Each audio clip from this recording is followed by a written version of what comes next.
एक छोटे से गांव में जहां हरियाली और शांति का वास था, मीरा नाम की एक प्यारी और समझदार लड़की रहती थी। वह अपने गांव की जान थी। मीरा हमेशा सबकी मदद करती थी। गांव के लोग उसे बहुत पसंद करते थे क्योंकि वह हमेशा दूसरों की भलाई के बारे में सोचती थी।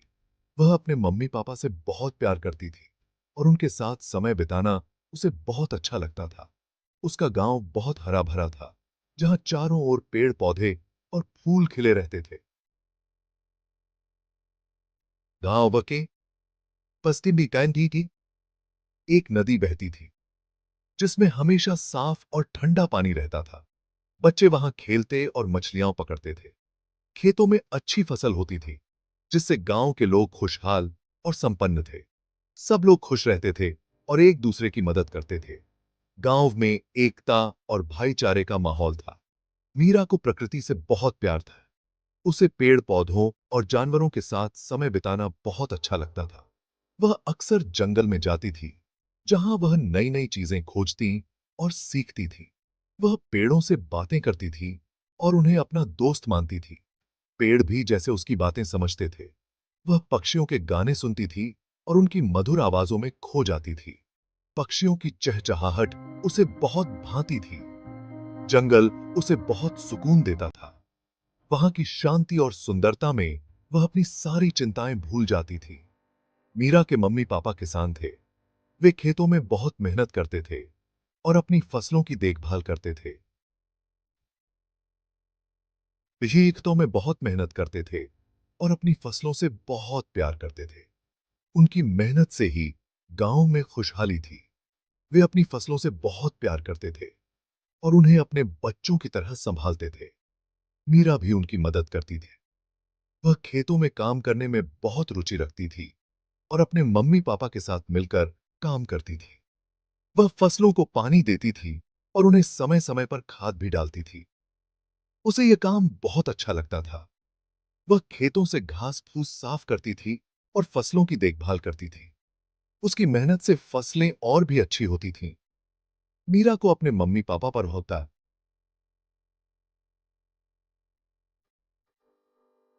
बहुत गर्व था। वह उनकी मेहनत और समर्पण को देखकर प्रेरित होती थी और हमेशा उनकी मदद करने के लिए तैयार रहती थी।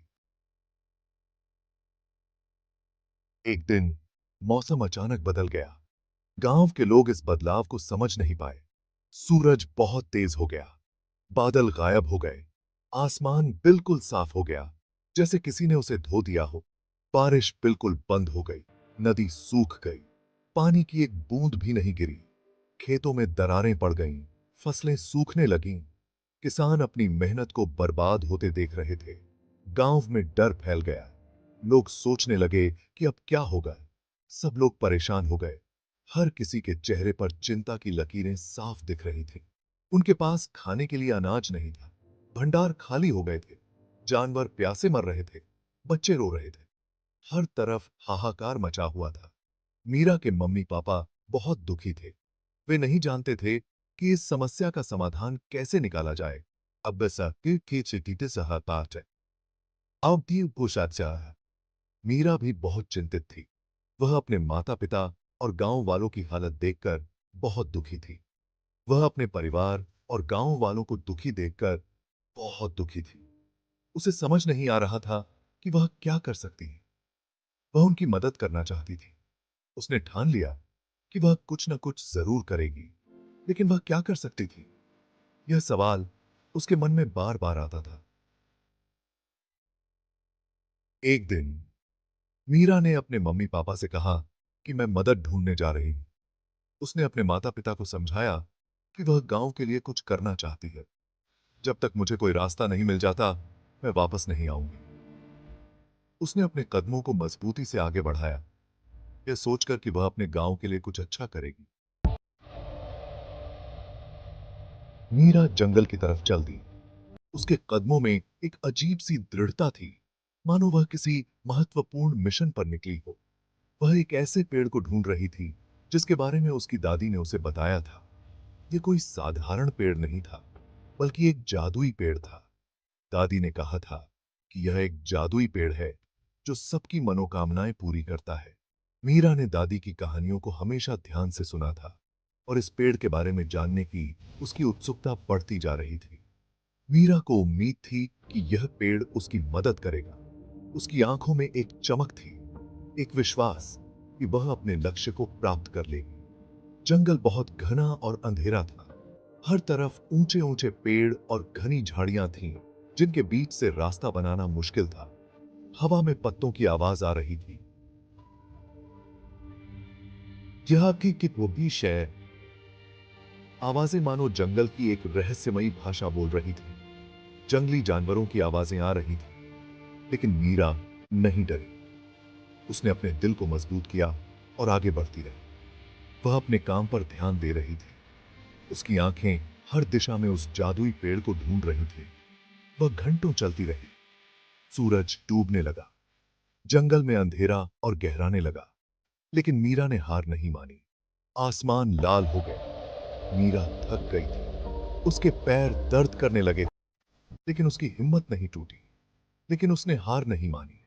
उसकी आंखों में एक दृढ़ संकल्प था, जो उसे आगे बढ़ने के लिए प्रेरित कर रहा था। उसे यकीन था कि वह जल्द ही पेड़ को ढूंढ लेगी। उसकी उम्मीदें और विश्वास उसे आगे बढ़ने की ताकत दे रहे थे। मीरा जानती थी कि अगर वह अपने दिल की सुनेगी, तो वह अपने लक्ष्य तक जरूर पहुंचेगी। अचानक मीरा ने देखा कि जंगल में एक अजीब सी रोशनी है। वह उस रोशनी की तरफ बढ़ी। जैसे जैसे वह पास जाती गई, रोशनी तेज होती गई और फिर उसने उस पेड़ को देखा। यह बहुत बड़ा पेड़ था। इसके पत्ते चांदी के थे, इसके फल सोने के थे और इसकी शाखाओं से एक अलग ही रोशनी निकल रही थी। मीरा समझ गई कि यही वह जादुई पेड़ है जिसको वह ढूंढ रही थी। मीरा पेड़ के पास गई। उसने हाथ जोड़कर कहा, हे जादुई पेड़, कृपया मेरे गांव की मदद करो। हमें सूखे से बचा लो। पेड़ हिलने लगा। इसकी पत्तियां हिलने लगीं और फिर पेड़ ने बात की। हिलने की। मीरा, पेड़ ने कहा, मैं तुम्हारी मदद करूंगा। तुम बहुत अच्छी हो। तुम अपने गांव से प्यार करती हो। मीरा बहुत खुश हुई। उसने पेड़ को धन्यवाद दिया। लेकिन आप मेरी मदद कैसे करेंगे? मीरा ने पूछा। यह लो, पेड़ ने कहा, और उसकी एक शाखा से एक चमकदार बीज नीचे गिर गया। यह बीज जादुई है। इसे अपने गांव ले जाओ। इसे ऐसी जगह पर लगा दो जहां जमीन बहुत सूखी है, और फिर देखो क्या होता है। मीरा ने सावधानी से बीज उठा लिया। यह गर्म और जीवित लग रहा था। उसे पता था कि यह एक खास बीज है। धन्यवाद जादुई पेड़, उसने कहा, मैं आपको निराश नहीं करूंगी। मीरा जल्दी से अपने गांव वापस चली गई। वह बीज को अपनी हथेली में छुपाए हुए थी। उसे उम्मीद थी कि यह बीज उनके लिए आशा लेकर आएगा। गांव पहुंचकर उसने सबको बुलाया।